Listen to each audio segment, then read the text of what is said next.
ये वीडियो आपके लिए बेहद ख़ास होने वाली है, क्योंकि इस वीडियो में कुछ ऐसी बातें आपको बताने वाले हैं जो आपको पता नहीं है और इसकी चर्चा भी कहीं नहीं हो रही है। क्योंकि ओला इलेक्ट्रिक आईपीओ की इस समय भरमार सी लगी हुई है, मतलब हर जगह सारी डिटेल्स आप अभी तक जान चुके होंगे, समझ चुके होंगे, लेकिन अभी भी कुछ ऐसी अनसुनी डिटेल्स बची हुई हैं जो आपको जानना बेहद ज़रूरी हो जाता है अगर आप इस आईपीओ में इंटरेस्टेड हैं, निवेश करने की इच्छा रखते हैं। क्योंकि बात पैसों की है, पैसे लगाए हैं तो पैसे में मुनाफा मिलना चाहिए, बिना मुनाफे के तो आगे नहीं बढ़ेंगे। तो पहले वीडियो की बेसिक चीज़ें देख लेते हैं। तो जैसा कि आईपीओ की शुरुआत 2 अगस्त को हुई और ये आईपीओ 6 अगस्त को क्लोज होने वाला है। अगर अलॉटमेंट मिलता है तो शेयर 8 अगस्त को क्रेडिट होंगे, अलॉटमेंट नहीं मिलता है तो पैसे 8 अगस्त को वापस होंगे। आईपीओ की लिस्टिंग 9 अगस्त को होती हुई नज़र आने वाली है। प्राइस बैंड की बात करें तो 72 रुपये से 76 रुपये का प्राइस रखा गया है। तो जब भी आप अप्लाई करें 76 रुपये पे अप्लाई करें।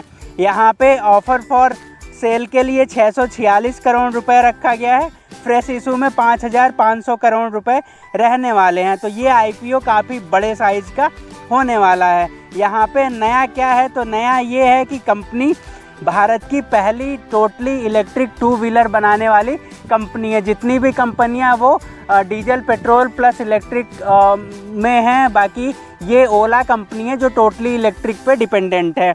यहाँ पे कंपनी के अगर प्रेजेंस की बात करें तो 46% मार्केट शेयर है ओला का। बाकी कंपनियों का टीवीएस 18, बजाज 11, एथर 8%, हीरो 4, अदर 13% का मार्केट शेयर होल्ड करते हैं। अगर रेवेन्यू और प्रॉफिट की बात करें तो लास्ट 3 सालों में कंपनी का प्रॉफिट लगातार घटा हुआ है। और घटा क्या है, कंपनी लगातार अभी तक प्रॉफिट जनरेट ही नहीं कर पाई और quarter on quarter, year on year लगातार कंपनी घाटा ही जनरेट कर रही है। और अभी के टाइम 1584 करोड़ का घाटा कंपनी ने पेश किया है। और प्रॉफिट की बात करें या इनकम की बात करें तो 5,243 करोड़ के इनकम के मुकाबले 1584 करोड़ का घाटा कंपनी ने पेश किया है। तो ये तो कंपनी की रही सही हिस्ट्री हो गई, बहुत ही शॉर्ट में। कमाई के हिसाब किताब की बात कर लें तो इनका जो ग्रे मार्केट प्रीमियम 16 रुपये तक चल रहा था, वो अभी तक लगातार घटता हुआ नज़र आ रहा है। तो ये बड़े चिंता का विषय डेली बनता जा रहा है। जैसा कि 1 अगस्त को ये 13 का था, 2 को ये घट के 9 पे आया और 3 अगस्त को अभी लाइव ये ग्रे मार्केट प्रीमियम 8 पे आ चुका है। तो इस हिसाब से देखें तो जो शेयर प्राइस 76 रुपये रखा गया है उसमें 8 रुपये ऐड करें तो जो लिस्टिंग है 84 रुपये पे होती नज़र आ सकती है। और इस हिसाब से देखें तो इस आईपीओ में आपको 10% के लिस्टिंग गेन देखने को मिल सकते हैं। और पता नहीं ये 10 मिलेंगे भी या निगेटिव में ही लिस्टिंग होने वाली है। ये बहुत ही चिंता का विषय बनता जा रहा है ओला इलेक्ट्रिक आईपीओ के लिए।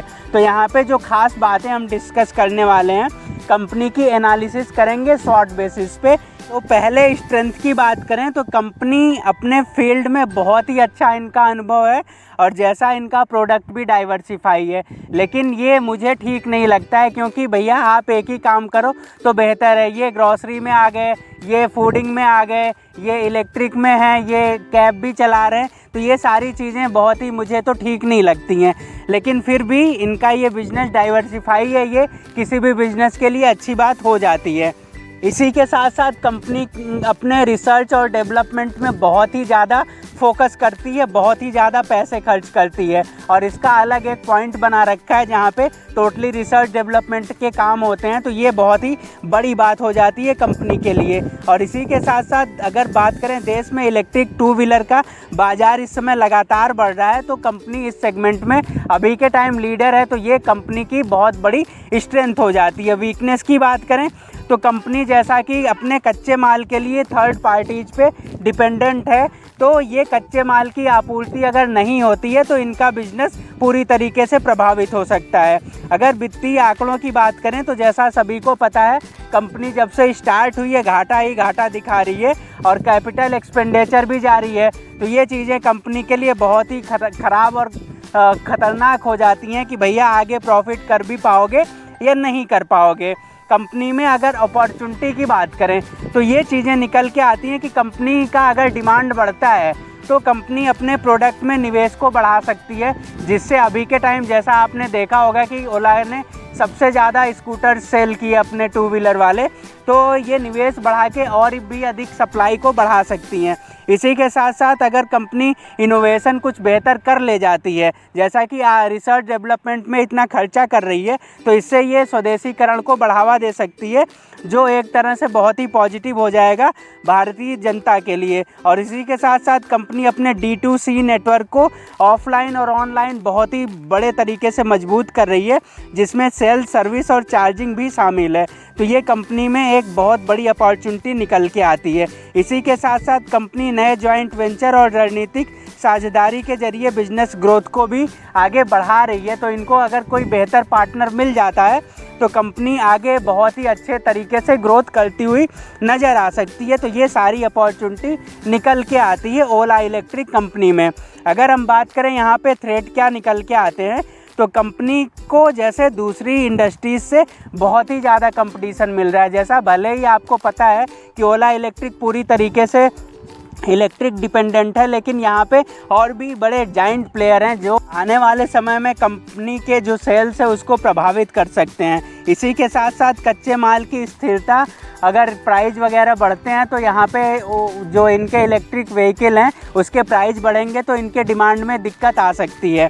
और इसी के साथ साथ कुछ और बड़े कंसर्न जो निकल के आ रहे हैं वो आपको ज़रूर ध्यान में रखने चाहिए। जैसे प्रॉफिटेबिलिटी कंसर्न की बात करें तो अभी तक कंपनी जो है प्रॉफिटेबल नहीं हुई है, प्रॉफिट नहीं जनरेट कर पाई है। तो ये आगे करे भी नहीं करे, ये बहुत ही बड़े चिंता का विषय बन जाता है। यहाँ पे नोटिस करने वाली बात है, कंपनी के जो एम्प्लॉयज़ हैं उनका रिटेंशन इशू भी काफ़ी खतरनाक हो रहा है। और इसी के साथ साथ कंपनी के ऊपर बहुत ज़्यादा बोरोइंग है, लगभग 2389 करोड़ से ज़्यादा की बोरोइंग है।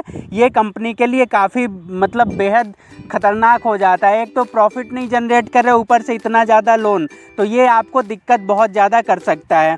ये चीज़ आपको ज़रूर ध्यान देना चाहिए आईपीओ में निवेश करने से पहले। और दूसरी सबसे बड़ी जो चिंता का विषय है सब्सिडी, जैसा कि अभी के टाइम गवर्नमेंट पूरी तरीके से सब्सिडी दे रही है, और मतलब जो ख़रीद रहा है उसको भी और जो बना रहा है उसको भी, कस्टमर को भी सब्सिडी मिल रहा है और जो कंपनियां इलेक्ट्रिक व्हीकल पे काम करें उनको भी मिल रहा है। तो अगर गवर्नमेंट सब्सिडी हटाती है तो इलेक्ट्रिक व्हीकल बनाने की कॉस्ट बढ़ेगी, उसी के साथ साथ जो कस्टमर बाई कर रहा है उसको भी महंगा पड़ेगा। तो ये बहुत ही रिस्की हो सकता है। गवर्नमेंट सब्सिडी हटाएगी तो यहाँ पे दिक्कत हो सकती है कंपनी के लिए। इसी के साथ साथ यहाँ पे जो जाइंट प्लेयर हैं जैसे हीरो मोटोकॉर्प हुआ, बजाज ऑटो हुआ, टीवीएस मोटर हुआ, ये सारे मतलब इतने धुरंधर प्लेयर्स हैं कि अगर ये पूरी तरीके से इलेक्ट्रिक व्हीकल को बनाने पे उतारू हो जाएं तो बिल्कुल ये ओला इलेक्ट्रिक ख़त्म हो जाएगी। क्योंकि भैया इनके पास आज कितने वर्षों का अनुभव है और ओला इलेक्ट्रिक तो अभी शुरू हुई है। तो ये जाइंट प्लेयर से इनको आने वाले समय में